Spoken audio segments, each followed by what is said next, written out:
Hi, this is Ryan Neal from the USA offices of Neal's Saddlery and Harness, Cowboy Sewing Machines, and High-Tech Sewing Machines. And today we're going to do a video supplement on our new Cowboy Outlaw sewing machine. We've had some customers that have had some questions and so forth that were frequent enough that we felt the need to do another video so we could further explain how to properly operate the Cowboy Outlaw. So the first thing that I want to talk about is how to properly install and use the bobbin winder. This is the bobbin winder that comes with the machine, and so you want to install it into a cordless or corded drill, just like this. And then the next step we're going to do is go ahead and check the bobbin for proper fit. And we can see that the bobbin fits a little bit loose, and so what we're going to try to do is we're going to take a screwdriver and we're going to split the tabs apart on the bobbin winder just a little bit. There's two separate tangs or tabs on this bobbin winder, and if we split them apart just a little bit, it allows the bobbin winder to fit on, or bobbin to fit snugly onto the bobbin winder. So the next step is to get the thread positioned and oriented properly to install on the bobbin winder. The easiest way that I've found to do this, without getting into too much technical detail, is just tie a slip knot on the end of the thread. And you might want to consult your Boy Scout manual if you want to know what a slip knot is, but a slip knot's very easy to tie. It's basically like a lasso knot, not a hangman's noose, but something like a lasso knot. The tighter you pull, the tighter it gets. And then you want to make sure that you trim off the excess thread, so there maybe is an 1/8 of an inch or so sticking out, and then when the machine runs out of bobbin, it'll pull that knot through. So then you just lasso it around the bobbin, just like that, and then you can start the winding procedure.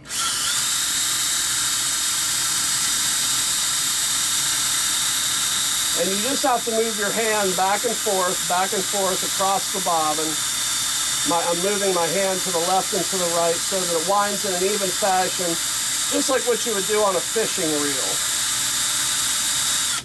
So there we've wound our bobbin up just about to the top.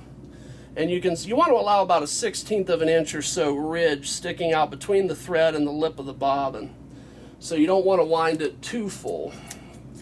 And then when you go to change the bobbin, you'll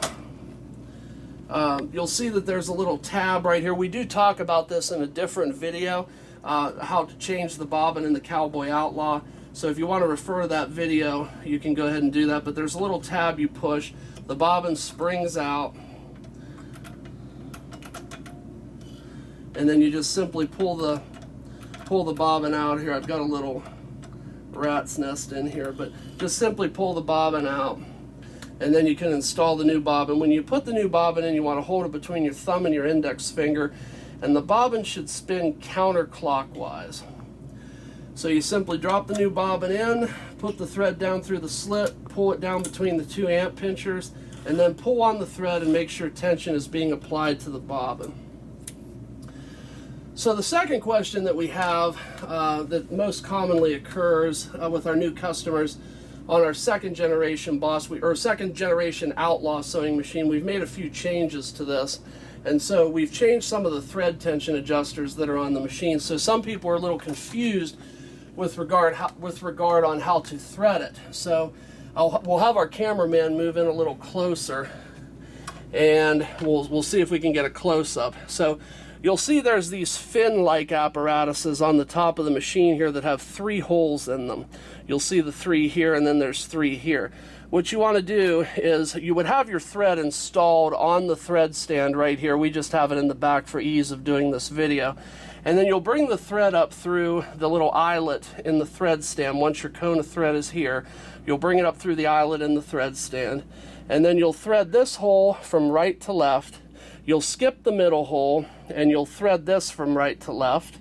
And then you'll bring the thread around this tensioner and sandwich it good and tight between these discs. You'll bring it around this tensioner and sandwich it good and tight between these discs.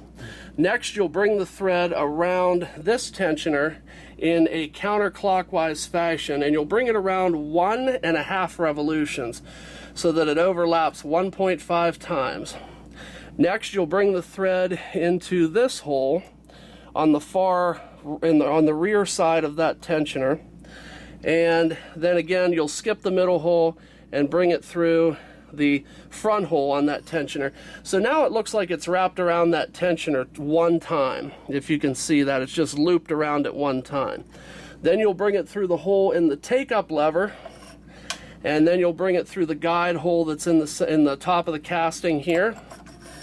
Next, you'll bring it down to where the needle is installed, and you'll put the thread through the hole first in the needle guide. This needle guide right here. Just bring it down through the hole. Lift the needle guide up, and then put the thread through the eye of the needle, which is sometimes easier said than done. There we go. So the thread's now through the eye of the needle. The next thing we're going to do is lift up on the presser foot by using this lever. We're going to put the thread in between the two toes of the presser foot, allow it to dangle off to the right hand side, and then we're just going to cycle the machine up and down. And when you do this, you want to make sure that you do not short cycle the handle, that the handle must go all the way up or all the way down and then all the way up. So watch as I do this. I'm going to let go of the presser foot. I'm going to cycle the handle all the way down, then I'm going to cycle the handle all the way up. And if I pull on the thread that I had a hold of, you can see I'm bringing up the loop for the bobbin. And then from that position, you'll tuck the threads back behind the arm of the machine, and then you'll install the bobbin case cover, and then you'll just simply twist it, and it becomes attached to the machine there that way. So that would be how you properly thread the next generation Cowboy Outlaw. Again, the only difference between the old Outlaw and the new Outlaw is that we have these different tension or thread guides on the newer machine. So that will conclude the first video that we're going to do in this series of changes and also operational tips that we have for the Cowboy Outlaw. Again, my name is Ryan Neal from Neal's Saddlery and Harness Cowboy Sewing Machines. If you have any additional questions, you can reach me at area code 330-692-1418, and we do hope you all have a good day. Thank you.